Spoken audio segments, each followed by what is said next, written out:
Hey everybody, welcome to Camp Kaiju Monster Movie Podcast. I'm your co-host, Vincent. Just wanted to step in and give you a heads up. The official countdown for season 4 begins now. Actually, it's going to be next week. So next week on May 18th, we are going to be dropping our season 4 announcement. Me and Matthew Cole Levine, we are coming back at you with some great monster movies between July and December. So next week, expect a full-length episode. We're going to give you the rundown on those titles. We're going to announce them. I'll give you a sneak peek and say that this July, Kaiju, you can expect Godzilla Kong: The New Empire, followed by Ishiro Honda's King Kong vs. Godzilla. What better double feature can you ask for, really? Now, enjoy 30 minutes of talking about Lovecraftian monsters, RE-ANIMATOR, The Thing, Color Out of Space. Max Hannam from the Frozen with Fear series is here to dish and expand upon the glorious episode from season 3, actually. So yeah, we love this stuff and hope you do too. Follow us on campkaijupodcast.com. Follow us on wherever you listen to podcasts. Hit us up on the social medias. Let us know how you're feeling about it, what monster movies you've watched recently. We want to hear from you and feature your voice on the show as well. So anyways, until then, can't thank you enough, and stay campy. This is U.S. Station 31. You read me? Found something in the ice. We need some help down here. Can anybody hear me? We found something. We found something. We found something.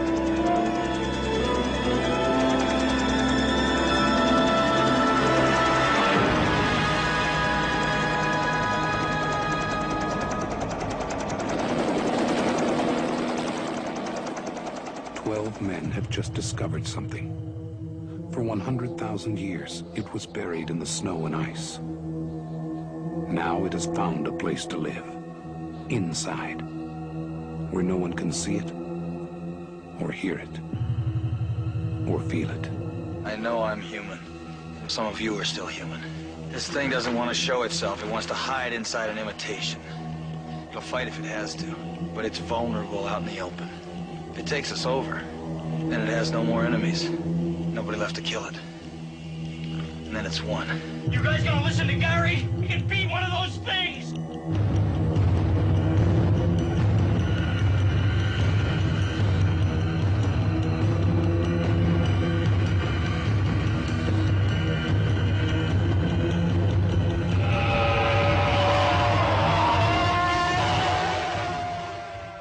Did I ever tell you that there was like a theater at Alamo that was like 12 seats? No. Like the screen was maybe like 10 feet long. But it's just like a very small little theater for those indie films that are like in week 3 of being shown that like no one's really going to. And I was like, this is nice. It's like that's the stuff you'd find and you want to like rent out as like a party or something. And this theater, if you come to visit for more than a night, it's a really cool place I would take you to. Yeah, so they got different kinds of programming going on. The last time I went, I saw a kung fu movie from the 70s that some guy, it was like his life goal to restore it. And it still looked really bad, but he found it, like the film, Yeah. in a box in a basement somewhere. And everyone had a good time. Yeah, that sounds pretty cool. Okay. Because I haven't done an actual format for your podcast. That's all right. Because we were just kind of doing our own thing before. Yeah. Yeah, obviously you'll take charge, I guess. And then Yeah. It's all the same stuff we would talk about. We're just different format. designating a time and place to talk about it. Yeah, where we were just talking about everything all at once and then kind of just going in and out of stuff and using the plot as just a through line. which I do like. I do appreciate. That's most movie review podcasts I listen to. Oh, is it? Yeah. It's just like, I don't know, not the direction I wanted to go in. Yeah, yeah. Oh, that's. I figured you doing things a specific way for reasons, and well, you weren't there to guide us through the process, so we just messed around. But it should be different enough. I I'm going to record. Sorry. Have you listened to your episodes?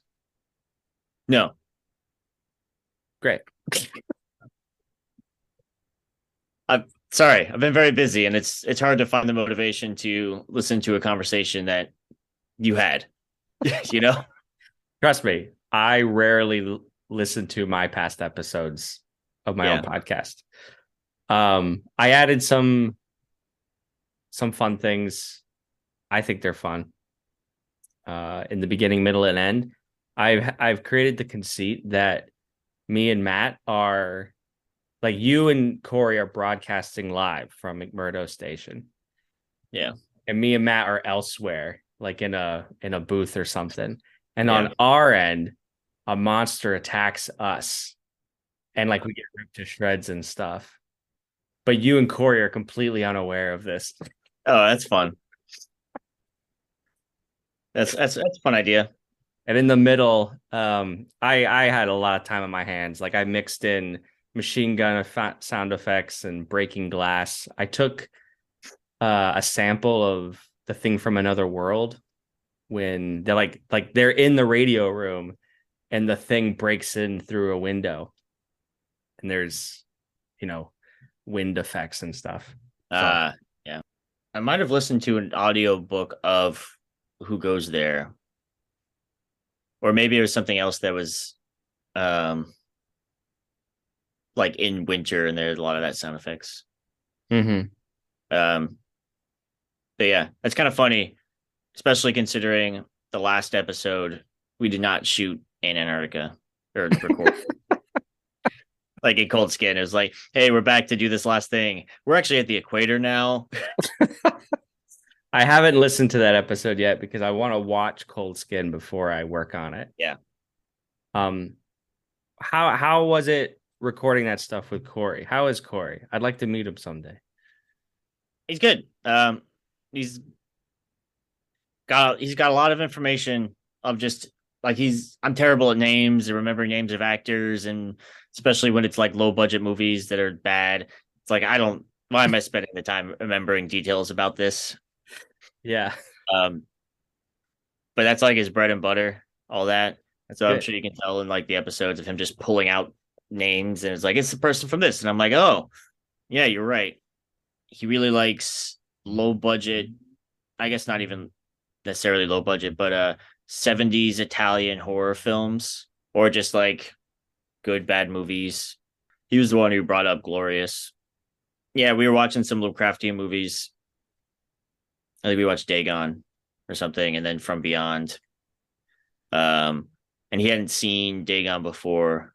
I hadn't seen From Beyond, funnily enough, even though I've seen all of other Stuart Gordon's Lovecraft stuff. But then we watched this Glorious, which I hadn't heard of before because it's that Shudder original. Yeah. I don't have Shudder. He has Shudder. Uh-huh. Because he likes good bad movies, and it's a bunch of horror movies on there. Turns out I actually have Shudder. Because Emily has AMC, which owns Shudder, like the subscription service. So we just watched it last night because we're like, hey, we have it. I liked it a lot. I was surprised. So I enjoy it, but there are moments, particularly the beginning and the end, where I'm like, this is very amateurish in like the script. Yeah. Like the dialogue. Yeah. Overall, I enjoyed it. Yeah. There were, I had some qualms with the script, and sometimes it just felt like they're just passing time. No, sorry. The aesthetic was very like, oh, this is like a Shudder original movie, or yeah. Well, it's clearly low budget. Yeah.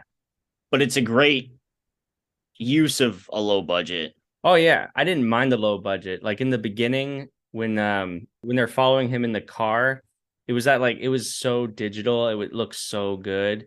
It just looked too good. It looked like a car commercial in a way. Oh, The way it like was framed. car driving, and Yeah. I didn't think of that, but I could see it. For me, it was you have J.K. Simmons, but it's just his voice, which I guarantee you their thought was we need a really good voice actor, and he is a really good voice actor. So that's one thing, but also like maybe they couldn't have afforded to have someone of that caliber just there the whole time in person. Right. It's a 4-person cast, 3-person, 5, I guess, with speaking roles. Right. Technically, with like there's flashbacks too. And they have, yeah, there's some extras in the flashbacks, but because you have like the main guy, the girlfriend, J.K. Simmons, Gary. and the woman trucker at the very beginning. There's a lot to talk about, and it's not all good. I feel like there's a lot to talk about, but there's also like not a lot to talk about. What makes a movie Lovecraftian? That's kind of what I was getting at. It's like there is an encounter or a quest for knowledge that leads to an encounter of these other worldly beings or whatever that we didn't realize exist. And it's just like the faintest sort of interaction with these forces. Kind of like once the main character understands the true horror of things, the story kind of ends. You don't learn all of the answers of the situation. It's more just like, oh, you kind of get like what happened in the story, but it's like, wait, but what about that? Like, I don't know, race of alien beings. Like, I want to know more about them, but it's never explained more. It's just, it shows that little sliver of their culture Yeah. that is shown in the story. And Glorious is definitely 100% fits that mold. Yeah, I agree. What are some other From Beyond is the first 10 minutes of that movie is an adaptation of a Lovecraft short story. Oh. And the rest it like just continues the story. That's another Stuart Gordon one. A Vincent Price movie. It's called Edgar Allan Poe's The Haunted Palace. Oh yeah. But it's not Edgar Allan Poe's story. It is a complete adaptation of H.P. Lovecraft's The Case of Charles Dexter Ward, which involves a wizard who's doing like necromancy and stuff by drying people down to powders. And there's a Boris Karloff movie called Die Monster Die, which is an adaptation of The Color Out of Space. And then there's obviously the newer Nick Cage Color Out of Space. There's a German adaptation, Defarb. Scanners too, right? Scanners. Yeah, or Reanimator, which is Scanners. I'm holding up a copy of Scanners. Or is it Reanimator I'm thinking about? You're thinking of Re-Animator. Yes. Which is probably Stuart Gordon's most famous work. Oh, and then there's another one. It's set in a castle. I don't know, I can't remember it. I haven't seen it, but it's another Stuart Gordon adaptation of a Lovecraft. That cosmic horror isn't a lot, but it's also what's more pervasive is just Lovecraft's influence. Yeah. All of Guillermo del Toro's work. He specifically made The Shape of Water because he loved those creatures, those deep ones in The Shadow over Innsmouth. So in that story, it's always about like fearing these creatures. And Del Toro was like, yeah, but what if you didn't? What if you wanted to befriend one or whatever? And that's what The Shape of Water came out of, because he had wanted to do an adaptation of The Shadow over Innsmouth, and it never happened. Yeah. So he ended up just doing it on his own, but he took his own take that he had as a child, like reading that story. Yeah. And that's why there's that like love relationship between one of these creatures and the main character. So that's Lovecraftian. There's Lovecraftian elements in the Alien series. Oh yeah. Prometheus comes to mind, where it's like people going out to a remote area and then they find like signs of a greater civilization that is no more. And then it bites him for it, for like having the hubris of searching for more knowledge. I'm inching closer to getting in the mood to like watch the entire Alien franchise. I haven't done it yet. I haven't seen all of them yet. but I'm getting closer to it. I'm actually working through. This is off topic, but that's okay. The Planet of the Apes series. I've seen like the first one and then maybe a random other one, the remakes. Listen, do yourself a favor and watch those 5 original ones. Surprisingly, all solid to exceptional films. Okay. Even the weakest one, you're like, that was still a really good movie. Yeah, I mean, I heard they kind of get campier as they go along, but they do. I really enjoyed the first one. Oh, the first one I think is a legitimate masterpiece. Yeah. I was just looking up another movie. I couldn't remember the title of it, but Event Horizon is another Lovecraftian. Yeah, I saw that one pop up on lists too. That's a fun one. It's not the best movie, but it's very similar to the Dead Space video games. I know you're not really familiar with, but if you're out there listening and you like Dead Space and you haven't seen Event Horizon, go watch it because it's very similar. It's almost like Hellraiser in space, and I don't mean Hellraiser 4 generations. Yo, we gotta have the Hellraiser podcast spinoff. Maybe that'd be a Patreon exclusive, just a Hellraiser series. For those of you who don't know, years and years ago, this was like our very first attempt at a podcast. It wasn't even I happened to be there. Yeah, what happened was, so me and our friend Thor, we were living together, we were roommates, and for some reason we just decided to marathon all of the Hellraiser movies that were made at the time. And we did it over 2 days, and I think it was like 9 movies in 2 days. Ultimate pleasure, ultimate pain. Yes, ultimate pleasure and ultimate pain. And that is the best brief description of your emotions during that, because they get bad really fast. But we did decide, hey, we just did this. We got to talk about all this. So we tried to record like an episode. Vincent, you were there. Yeah. But that's still that feeling of, I need to get this out of my system. I've been holding in all this Hellraiser. I need to get it out. But now they made the newer movie. I got to watch that now before doing it. So maybe, I don't know. Maybe we'll get together at some point, talk about that as special episodes or something. But also some other fun Lovecraftian adaptations. Like, these are straight adaptations. They're very low budget.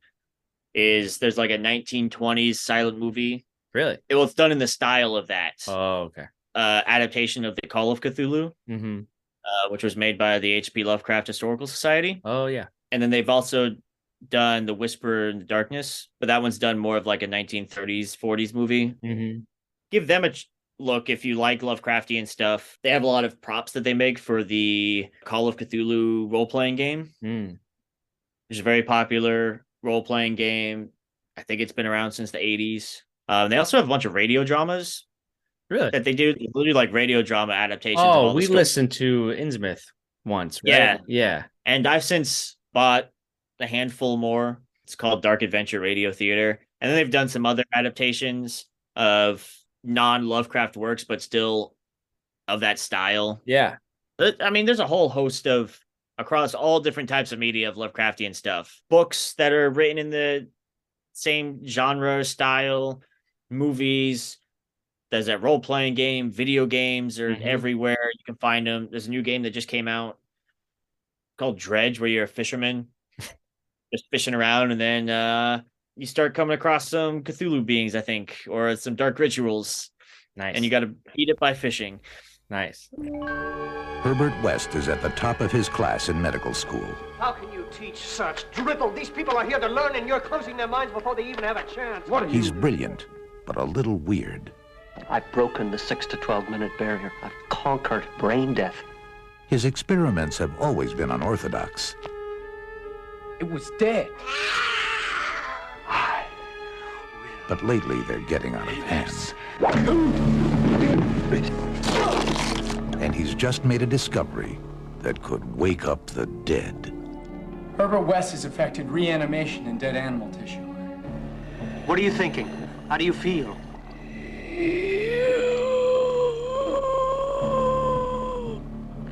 You? 15 cc's of reagent being administered. Once you wake up the dead, you've got a real mess on your hands.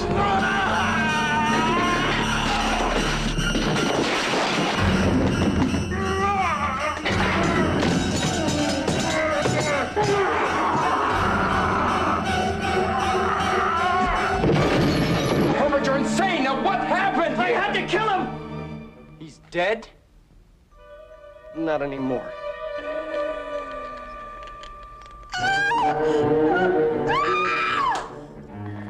Herbert West brought a lot of dead people back to life, and not one of them showed any appreciation.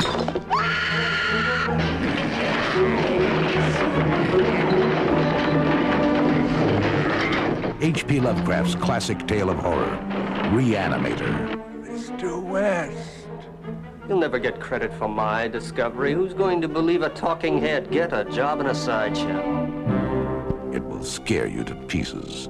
You see Megan No, or Cocaine I Bear? have not. So those are two recent horror movies, monster movies I have seen.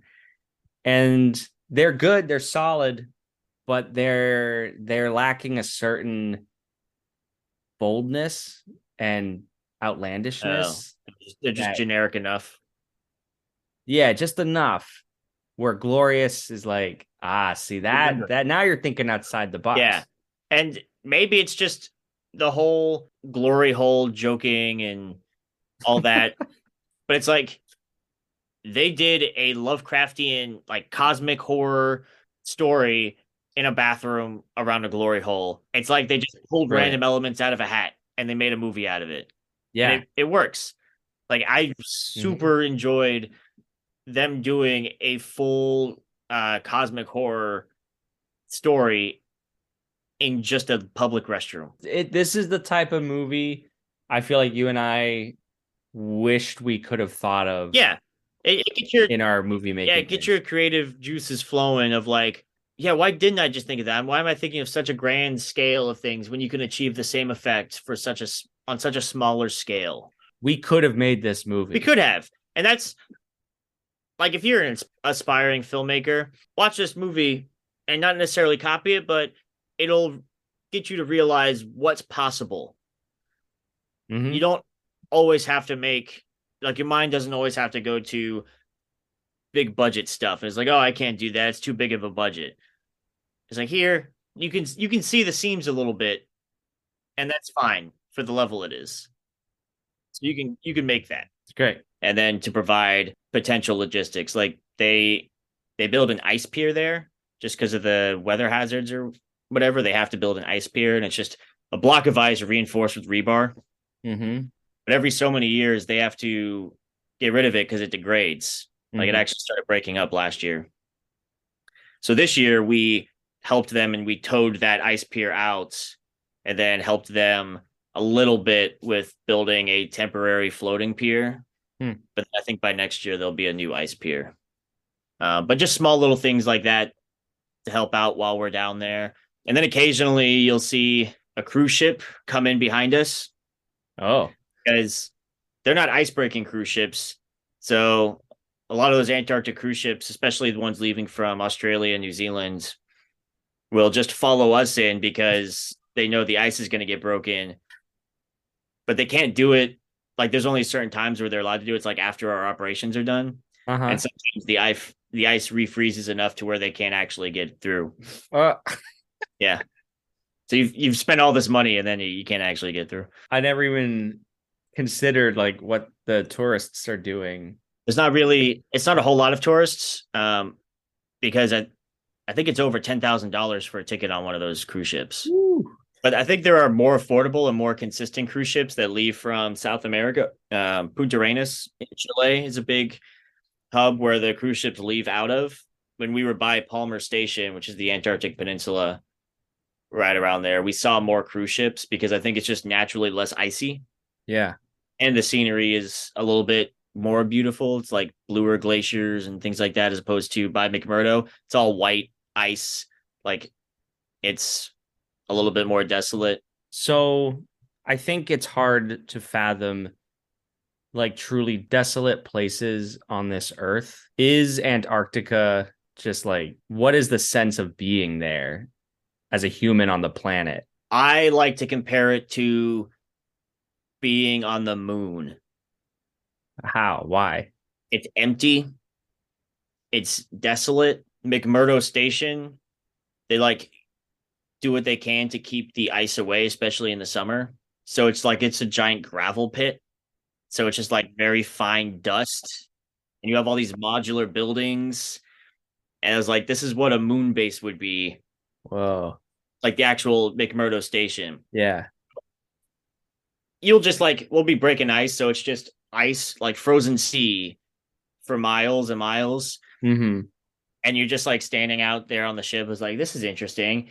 And then like you'll just see a random penguin just walking around. It's like, where'd you come from? Life what are you doing exists. out here? Yeah. There's only like 4 animals you'll see there. You've got like a seal, you've got a penguin, you've got the random bird flying around, but it's all like the same type of bird. It's a skua. And then you'll see some whales, Orcas. and then mink. Interesting. Because the whales will follow us in as we're breaking the ice, Mm-hmm. because it gives them a place to come up for air, but it opens up all of the under ice hunting grounds. So they'll just follow us up. I mean, they'll get right up to the ship, because occasionally we'll stop just on the ice for the night and not move anywhere, so our propellers are off. So the whales will just come up right up to the ship, like within feet. So you'll just like look down and they're just right there, and there's like a whole pod of whales just playing around. Not to make this an Antarctica podcast, but do you ever see the Southern Lights? Is that what they're called? Yeah, it's the Southern Lights. Well, the northern ones are Aurora Borealis, and the southern ones are Aurora Australis. I didn't see him this year. I saw him last year, but I only saw him for like 5 minutes, because then I went back inside the ship to be like, "Hey, the Southern Lights are out there." And then we get back out, and the clouds have like covered 90% of it. I was like, "Well, they were." Okay, you're in Antarctica, most remote place on Earth. All I'm picturing is The Thing, John Carpenter's, Yes. aesthetic, where it's just like a couple of buildings, nothingness. Great place for a monster movie. And you decide to watch some monster movies. Yes. So the ones you chose, were they the only ones like available to you? Or there's some that you're holding out on us maybe for later? Well, really, there aren't too many Antarctic movies. There's a lot of Arctic movies. Yes, I noticed that in my own research for suggestions. I was like, oh, Tremors, Cold Day in Hell takes place in Canada. Interesting. And really, we chose like Alien versus Predator because that's like without a doubt set in Antarctica. Mm-hmm. And that seemed campy enough and like fun enough to cover, especially like for this podcast, monster movies, things like that. We didn't want to watch like a movie of just some like a hardcore drama of some guy going through winter alone in Antarctica or something, or like it wouldn't work for this podcast. Last Days of Shackleton or something. Then we went with The Thing, like John Carpenter's The Thing, because Corey and I both really enjoy that movie, and it's the movie that is the Antarctic monster movie. Mm-hmm. We watch it on the boat every year when we get down there. Mm-hmm. We have a giant screen with a big projector in our helicopter hangar that we set up. I wanted to talk about The Thing 2011. Corey hadn't really watched it much, didn't think too much of it. It's fun. I watch it. Yeah. I watch it almost every single time I watch the original one. It's different enough. It's a different type of horror that they go in with. It's a little bit more actiony monster as opposed to suspenseful monster. Yeah. And it's fun. I think I've only seen it that one time in the theater, and I liked your recollection in your own podcast episode when we all saw it years ago. But I think it's underrated. I think it's aged better than the receptions it got at the time. Yeah. When you look at the other sort of like remake, prequel, sequels that were coming out, especially, I think it started around that time, but it's just continued. It's one of the better ones. Yeah. Now the CGI isn't the best, but it's solid enough. Yeah, it's fine. Same way, like you look at old movies with practical effects, and it's like, okay, you can see it's a little wonky sometimes, but it's still fun. We'll forgive it. And then Cold Skin, we're so originally only going to do 3 episodes of those, and then we watched Cold Skin. Corey and I just watching movies on the boat, and we're like, we should talk about this one. This is a fun movie, and it's kind of out of left field. It's probably not. It's definitely not as well known as the others. Obviously, it's newer, but that was a surprisingly good one. Yeah. I have seen the future of horror. His name is Clive Barker.